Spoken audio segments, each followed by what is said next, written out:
Good afternoon. As you know, tomorrow is Election Day in Pennsylvania. Or across the country, but in Pennsylvania, it's a municipal election cycle, which is important because it's where we elect voters who represent us, typically closer to home. There are some statewide offices on the ballot, as you might see, for judicial offices and justices of the Supreme Court for retention, but otherwise, depending on your county, you might see district attorney, you might see school board, or mayor, or township supervisor, or any number of other offices. Typically, as you know, there's lower voter turnout in this election cycle, unfortunately. We want high voter turnout in every election cycle. And there's really no good reason for it because these offices are incredibly important. Ensuring that our elections in Pennsylvania are free and fair and safe and secure is of paramount importance to the Shapiro administration, and I encourage all registered voters to make a plan now for how they're going to vote tomorrow if they have not already voted by mail. So I have a couple of important reminders as we go into Election Day. As of this morning, more than 1.13 million mail ballots have been sent to registered voters who requested them and had their application to vote by mail approved. So far, that's about 73% return rate, or approximately 828,000 voters who have already returned their ballot. Voters have until 8 p.m. tomorrow to return their mail ballot. So just to talk about mail ballots for a moment, they have to be in the hands of their county boards of elections by 8 p.m. on Election Day. You can't just put it in the mail tomorrow or it won't be counted. It has to be in the hands of the Board of Elections by then. So at this point, make sure to hand deliver it, whether it's at your county board of elections or a satellite office if your county provides them, or a secure drop box location provided by your Board of Elections so that your vote will be counted. If you have your mail ballot, but haven't yet completed it before tomorrow, the instructions are very clear in terms of filling in the ovals completely, checking both sides of the ballot, because sometimes there are offices on both sides, placing that ballot in a return envelope, and that yellow return envelope in an outer envelope, and completing it correctly before you return it. For voting in person, polls in Pennsylvania are open from 7 a.m. until 8 p.m.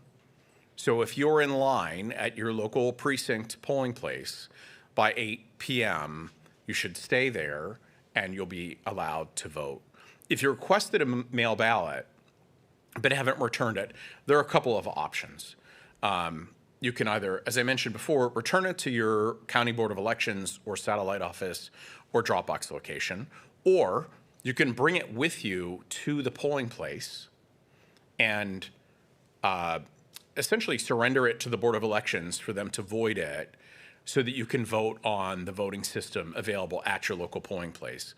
If you don't have it with you, or you requested it and it never reached you, or you went to work that morning and you left it on your kitchen table at home and are voting on your way home, you also have the option to show up at your polling place and vote by a provisional ballot. So you would appear in the poll book and they would provide you with a provisional ballot that you would complete. All in-person voting ballots, all mail ballots, all provisional ballots, regardless of whether a race is close or not, are counted in every election, provided they're executed properly, as in you've signed it when it comes to mail ballots or anything like that. So voters have some important rights at the polls that I'd like to remind people of, and that is voter intimidation and coercion in any form are illegal. All voters, including those with a disability or elderly voters or voters with limited English proficiency, are guaranteed the right to vote privately and independently and can seek assistance in doing so, provided it's not, there's a couple of people who are prohibited from assisting you, but it's very limited. It's the Board of Elections at that precinct. It's your union representative or your employer can't assist you. But otherwise, you can seek assistance from others if you need it. Any voter who believes that they've seen or experienced intimidation or harassment should immediately contact their district attorney's office, let the judge of elections know at that polling place, reach out to their county election office, or can also reach out to the Pennsylvania Department of State's year-round hotline, which is 1-877-VOTES-PA, VOTES-PA, or 1-877-868-3772. And we have that service available in a great number of languages. Voters can also find pretty much any information that they could ever need at vote.pa.gov, which is our website. After the polls close, you can go to our website for election results and returns as they come in from the counties. It'll be broken down by county and race and method of voting. And that elections website is electionreturns.pa.gov. One word, electionreturns.pa.gov. And please remember, it takes time to count millions of ballots at the county level, especially in Pennsylvania, where they cannot begin processing mail-in ballots until 7 a.m. on election morning. Dedicated county election officials will spend days making sure that this process is completed and that every eligible vote will be counted and counted correctly. And these public servants deserve our respect, and they deserve our patience as they fulfill their duties and sacred responsibility to count voters' votes. I'm happy to answer any questions that you might have at this time. Do you have any concerns? It is typically, as you said, a low turnout election. Do you have any concerns as on the day before? Any concerns regarding the election at this point? You know, we've been working very closely with our counties. We've seen a lot of turnover in the past that we've talked about. Our team at the Department of State has put together a training unit to make sure that new election administrators are prepared for sending out mail-in ballots and prepared for Election Day. We really haven't seen any significant issues as of this point, and I think that's a reflection of not just how dedicated our county election officials are, but also the hard work of the Department of State in fulfilling its important responsibility, not just oversight, but every bit as important and a supporting role for our county partners. What message do you want to give to Pennsylvanians who may think that this isn't an important election and that they don't have to come out and vote? You know, people involved in election administration always say every election is important, but they always say it because it is important. It is every bit as important as a presidential election race or a statewide race for any other office. Again, these are the people that you're selecting to represent you who have a closer impact to home than many other races. And they deserve, I think, your participation. And it's important that you select people who represent you best in every election, whether it's a national election or a municipal election like this one. And how confident should Pennsylvania voters feel in security and accuracy when it comes to this year's election? They should feel confident. In Pennsylvania, every voter, whether they vote by mail or vote at their polling place, votes using a paper ballot, whether it's hand-marked or making a selection on a ballot marking device that the voter gets to review prior to casting that vote, or obviously voting by mail. There's a paper record of every vote that's cast. Now, no election official knows how anyone individually voted, but they do have a record of every ballot that is cast that's used in 2 audits after every election in Pennsylvania to ensure that the tabulation of those results are accurate. Do you have an opinion on all the money that's been spent on the retention election, which are normally much quote-unquote sleepier affairs? And even last night, President Trump urged people to vote no and suggested that those justices, quote, interfered in the 2020 election. Well, given the volume of money that's spent, it can tend to contribute to increased voter turnout. And voter turnout being increased is always a positive thing. It's important that voters hear every side of every issue, and when there's more advertising and everything else, you can make sure that no one makes it through tomorrow without remembering that it's Election Day, and that's important.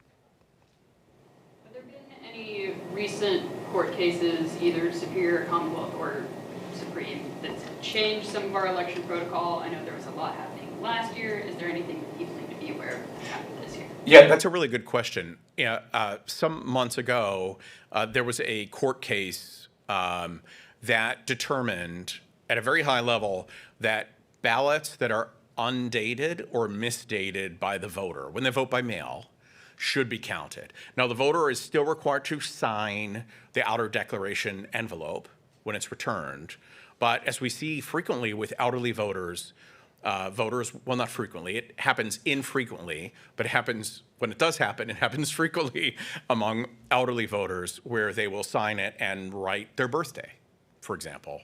Department of State in the past 2 years really did a lot of work working with our county partners, working with design experts and all the rest to completely revamp the appearance of the declaration envelope.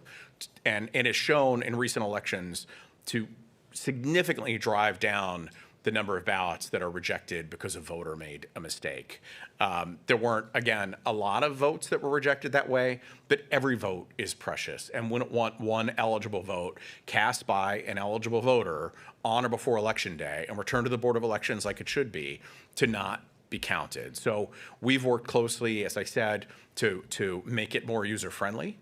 That court case means that ballots that are not dated or misdated, ballot envelopes that are not dated or misdated will be counted in this election.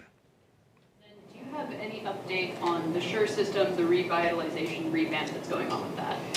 Yes, we're working closely with our modernization experts and with our vendor to stand up a new system as quickly as we can, but it's really not been a matter of waiting around until that new system is ready to go. We've worked closely with other departments and also with our current vendor to make sure the SURE system is prepared just as it was for the presidential election last year, to make sure that it's prepared for this election as well and gets us through until a new system is brought online. Do we have an estimate if that new system will be ready for 2026 midterms? I can't really speak to that right now.